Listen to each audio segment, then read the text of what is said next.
ജയറാം നായകനായെത്തിയ പുതിയ ചിത്രമാണ് എബ്രഹാം ഓസ്ലർ. ചിത്രത്തിന്റെ സംവിധാനം നിർവഹിച്ചത് മിഥുൻ മാനുവൽ തോമസ് ആണ്. ഒരു മെഡിക്കൽ സസ്പെൻസ് ത്രില്ലർ ചിത്രമായാണ് എബ്രഹാം ഓസ്ലർ എത്തിയത്. ചിത്രം ഇപ്പോൾ മികച്ച പ്രതികരണം നേടി തിയേറ്ററുകളിൽ പ്രദർശനം തുടരുകയാണ്. പ്രമുഖ മീഡിയ കൺസൾട്ടന്റ് സ്ഥാപനമായ ഓർമാക്സ് പ്രവചിക്കുന്നതനുസരിച്ച് റിലീസിന് ഓസ്ലർ നേടുന്ന കളക്ഷൻ മികച്ച തുകയായിരിക്കും എന്നാണ് വ്യക്തമാകുന്നത്. എബ്രഹാം ഓസ്ലറിന്റെ പ്രീ സെയിൽ 1 കോടി രൂപയിലധികം നേടിയിരുന്നു എന്ന് നേരത്തെ തന്നെ ബോക്സ് ഓഫീസ് റിപ്പോർട്ടുകൾ ഉണ്ടായിരുന്നു. ഓർമാക്സ് മീഡിയ പുറത്തുവിട്ട റിപ്പോർട്ട് അനുസരിച്ച് ഓസ്ലർ റിലീസ് ദിവസം ആകെ 2 കോടി രൂപയിലധികം കേരളത്തിൽ നിന്ന് നേടിയിട്ടുണ്ടാകും എന്നാണ് വ്യക്തമാകുന്നത്.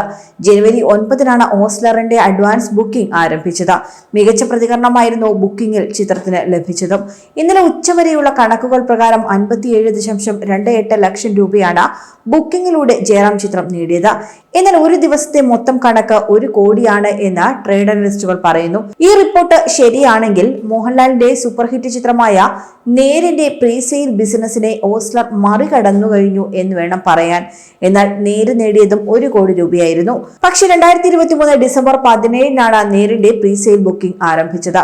3 ദിവസത്തിൽ ആകെ നേര് നേടിയതാണ് 1 കോടി രൂപ. ഓസ്ലർ 1 കോടി നേടിയിട്ടുണ്ടെങ്കിൽ അത് വെറും 2 ദിവസം കൊണ്ടായിരിക്കും. എന്തായാലും ജയറാമിന്റെ വേറിട്ട വേഷമാണ് ഓസ്ലർ സിനിമയുടെ പ്രത്യേകത. ജയറാം നായകനായെത്തിയ സിനിമകളിൽ റിലീസ് ദിന കളക്ഷനിൽ എന്തായാലും ഓസ്ലർ ഒന്നാമതെത്തിയെന്നാണ് ട്രേഡ് അനലിസ്റ്റുകളുടെ റിപ്പോർട്ടുകളിൽ നിന്നും വ്യക്തമാകുന്നത്. മമ്മൂട്ടിയുടെ നിർണായക അതിഥി വേഷവും ചിത്രത്തിന്റെ ഹൈപ്പിൽ പ്രകടമായിരുന്നു എന്ന് ഓസ്ലർ കാണാൻ കാത്തിരുന്ന ആരാധകർ എല്ലാവരും അഭിപ്രായപ്പെടുന്നുണ്ട്.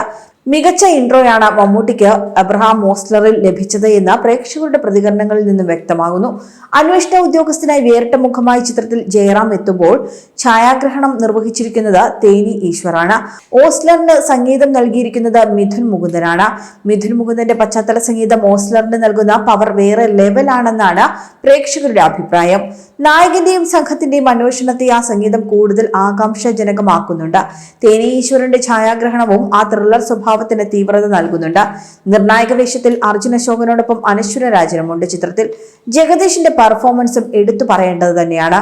സൈജു കുറുപ്പ്, സെന്തിൽ കൃഷ്ണ തുടങ്ങിയവരുടെ പ്രകടനങ്ങളും മികച്ചതായിരുന്നു. ത്രില്ലർ സിനിമകൾ ഒരുക്കുന്നതിൽ തന്റെ മികവ് 5-ാം പാതിര എന്ന സിനിമയിലൂടെ തെളിയിച്ച സംവിധായകനാണ് മിഥുൻ മാനുവൽ തോമസ്. ആ മികവ് ഒരിക്കൽ കൂടി ഉറപ്പിക്കുന്ന സിനിമയാണ് എബ്രഹാം ഓസ്ലർ. ഓസ്ലർ നിർമ്മിച്ചിരിക്കുന്നത് ഇർഷാദ് എം ഹസനും മിഥുൻ മാനുവൽ തോമസും ചേർന്ന് നേരം പോക്കിന്റെ ബാനറിലാണ്. ലൈൻ പ്രൊഡ്യൂസറായി സുനിൽ സിംഗും പ്രൊഡക്ഷൻ ഡിസൈനറായി ഗോകുൽ ദാസുമുണ്ട്. എക്സിക്യൂട്ടീവ് പ്രൊഡ്യൂസർ ജോൺ മന്ത്രക്കിലുമാണ്. കൂടുതൽ വാർത്തകൾക്കായി B4 Blaze ഫോളോ ചെയ്യൂ, സബ്സ്ക്രൈബ് ചെയ്യൂ.